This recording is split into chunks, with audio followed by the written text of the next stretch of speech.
All right, going to do a real quick video here answering a question that I've been asked now a couple times.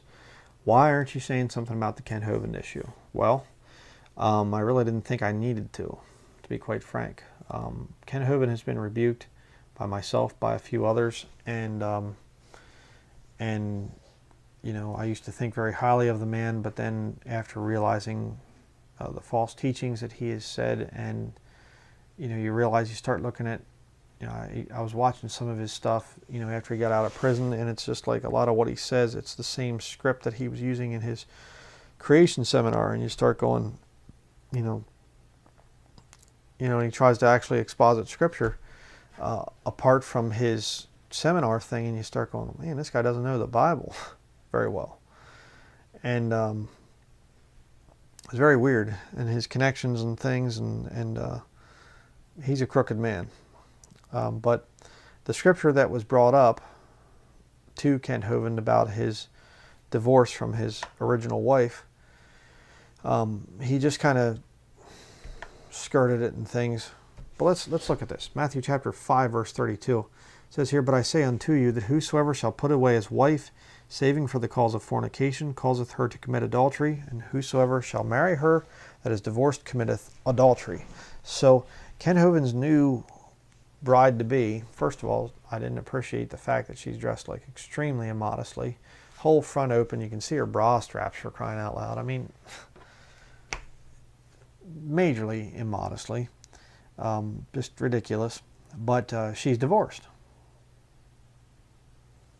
All right, now I don't know the details of the situation, but, you know, all it claims, oh, it was a scriptural thing. Was it? I don't know.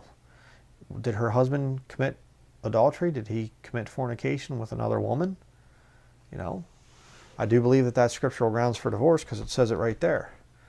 You know, saving for the cause of fornication. So if you're married and your spouse, your significant other, commits fornication with somebody else, well, you can get divorced, scripturally speaking. All right, and I have a whole study on divorce, marriage, and remarriage, so I'm not going to get into it here. But the fact of the matter is, to my knowledge, Ken Hovind's wife, from the stories I've heard, there was no fornication on her part. So Ken Hovind has no scriptural grounds to divorce his wife, and then marries a woman that has divorced her husband. So it's this YouTube drama stuff, you know. Brother Bryan, you got to say something about, well, you know, I've exposed the guy doctrinally. All right, so it's not a real big shock to me that he comes out now and is just really messed up in his personal life. It's just going to get worse. You know, but I'll go after somebody first and foremost on doctrine. That's what I do.